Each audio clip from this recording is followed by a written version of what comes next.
Hidden away in their underground warrens no longer, the goblins of the multiverse have come forward to prove they are not just small of size and tiny of brain. Yeah. For they wield great power, which, let's be fair, usually gets them killed. But if you are easily impressed by sheer firepower, then you're about to be blown away.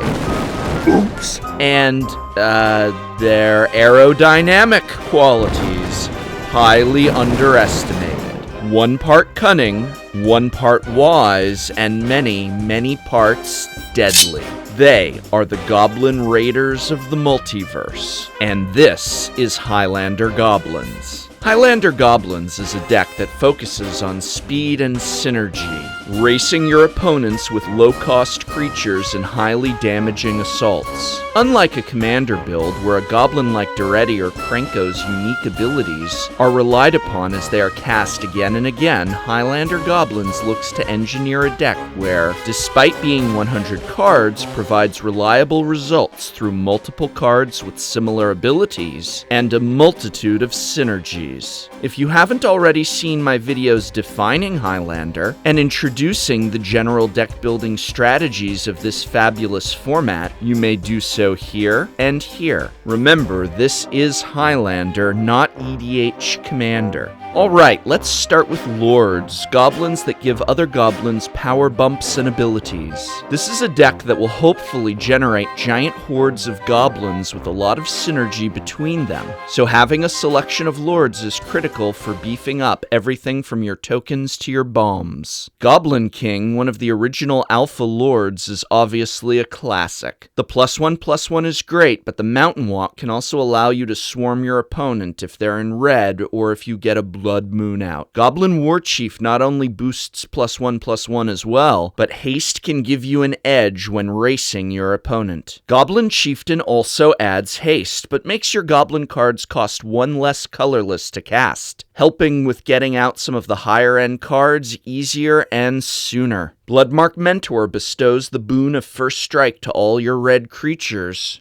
which in this mono-red deck means all of your goblins. Goblin Caves and Goblin Shrine aren't what a lot of people think of when they think of Lords, but I'm a big fan of the +2 defense boost the Goblin Caves provides. Goblin Shrine, however, is one I'm actually going to urge against. For the same 3 mana, you can use a Hall of Triumph instead and get a +1/+1 instead of just +1/+0. Also, if the Shrine ever leaves play, that 1 damage has the chance to take out half your forces. Wait a minute here, first printed in the dark and has a quote from Norin the Wary, who was first printed in Zendikar? Wow, alright, I'll grant that the Shrine has some flavor win there. Maybe it's not just a pile of... you know. Quest for the Goblin Lord is another unconventional lord, but we're going to have so many goblins coming in so fast that it is a steal at the price of only 1 red mana. We're in mono red, so our tutor options are very limited. That being said, the fact that we're playing goblins specifically gives us a few options, and no, I'm not going to suggest Imperial Recruiter because its cost is outrageous. There's always the option that we could splash black for the handful of tutors that come with that added color. But let's see what mono red does get. Goblin Matron is our by-the-book tutor for goblins. Spend 3 to get any goblin from your deck. Nice and simple. Goblin Recruiter, however, is something special, and I'm not just talking about the stunning artwork. Recruiter lets you search for not just 1, but any number of goblins in your library, and then rearrange them in any order on top of your library. This is just nuts, and if your opponent can't force you to shuffle your deck, then as soon as you play this card, you are able to map out every draw you are going to make for the rest of the game, or for as long as you'd like to only be drawing goblins. Brutal. Mogg Catcher is our 1 non-goblin creature, but it's good at grabbing what we need and giving it to us at a fair price. Being able to tutor out any goblin once per turn is incredibly powerful, as most of our goblins have a toolkit-like function. Now, Goblin Wizard isn't a tutor at all, but I am going to talk about him here because he lets us cheat out goblins into play from our hand. He's a little costly both in terms of mana and dollars, and you can easily trade him out for any number of other goblin cards that you fancy. But I find his ability to protect us from white, a common color of removal, another great reason to justify his financial and mana costs.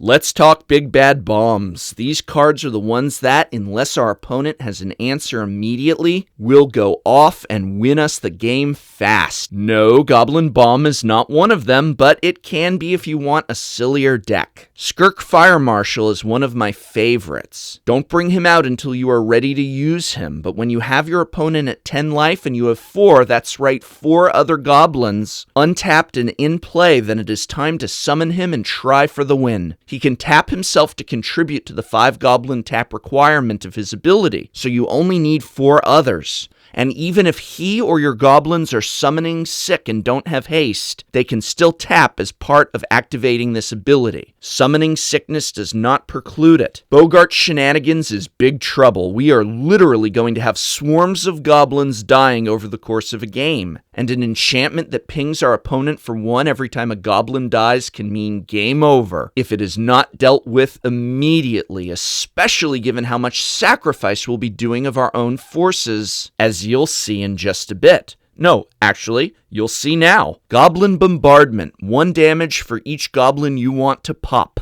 If the Shenanigans is in play, it's 2 damage, again meaning just a handful of goblins can bring your opponents to their knees. Goblin Sharpshooter can go off as all these goblins are popping, another major problem for our opponents. Goblin Sledder is a very powerful bomb. If we have a large force of goblins, all we need is 1 of them to get through, and he can sacrifice all the rest before damage is assigned to pump that one up and possibly trigger other cards like the Sharpshooter while he's at it. And the exact same thing with Mogg Raider, and so keep these cards in mind later when we talk about the ways we can make our goblins unblockable or give them evasion. So just where are all these swarms of goblins coming from? The Goblin Mafia, of course, courtesy of Krenko Mob Boss. His cumulative goblin creating effect gets scary fast. If you want to convert this into a commander deck, he's your man, goblin for commander. Goblin Pyromancer is a dangerous bomb. Just make sure that you know what you're doing.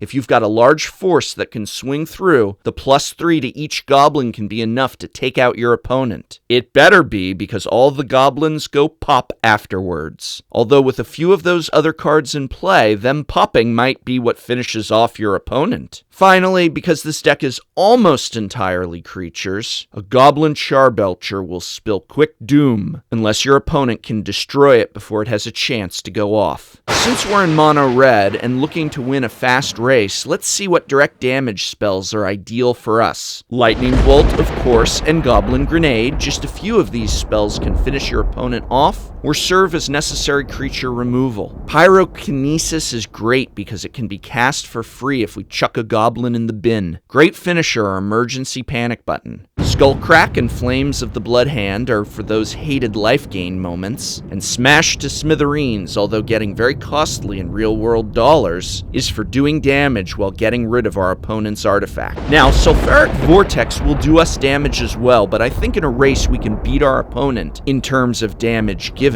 This'll just speed things up. And Goblin Warstrike is astonishingly deadly if you've got a horde on the board. Just like Commander, Highlander decks tend to run a lot of non-basics, so Price of Progress punishes players for doing so. Fire Blast is great because we can just chuck a few mountains that we don't need for that finishing blow. Nothing like a surprise Fire Blast when we're all tapped out. Evasion is critical for this deck, whether we are trying to get just one goblin through so we can sack the rest of our forces and go off, or we're going for an old-fashioned Zergling-style rush. These cards will help us avoid being blocked. Goblin War Drums means each of our creatures needs to be blocked by 2 or more. Shrieking Mogg will tap out our opponent, and Goblin War Cry will tap out all but 1. Goblin Diplomats is a favorite of mine. You can use it strategically to make key creatures of your opponent attack when they shouldn't. Or just get everyone to attack so there will be no blockers next turn. Goblin Tunneler will make one of your goblins unblockable, and then of course you can pump that goblin up with something like the Sledder. Caterwauling Boggart also gives us that madcap skills-like effect. It is a little costly though, and I can see some players wanting to trade him out.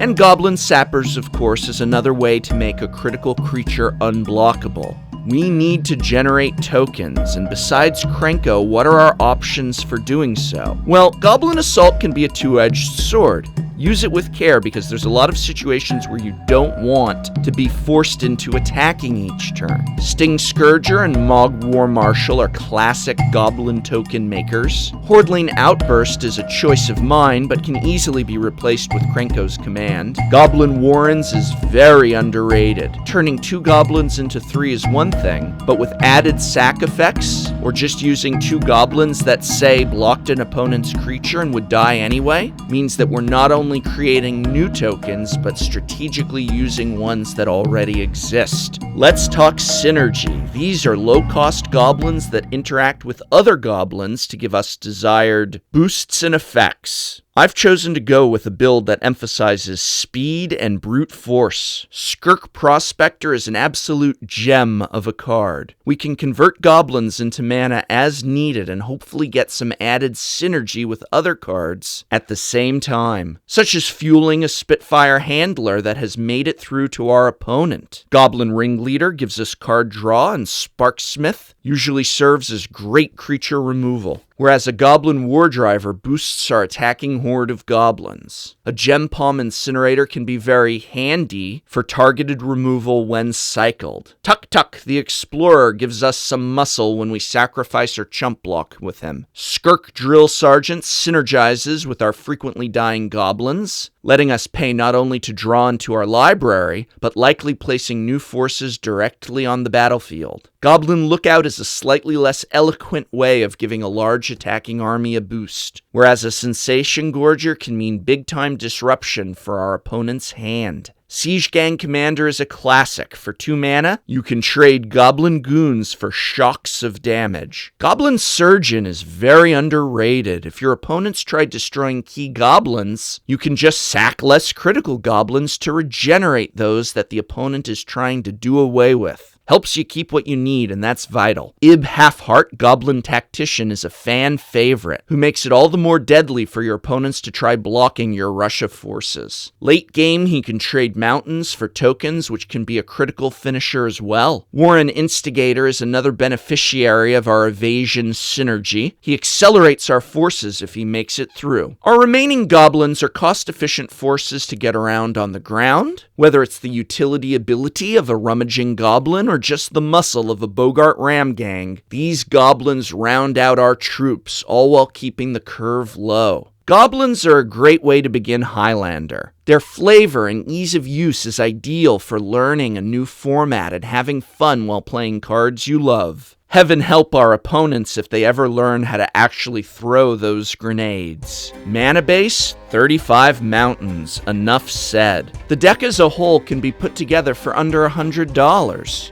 And a few strategic cuts can drop that number even more considerably. I hope this video has been helpful for you. You can help me out by remembering to subscribe, like, share, or just by leaving a comment.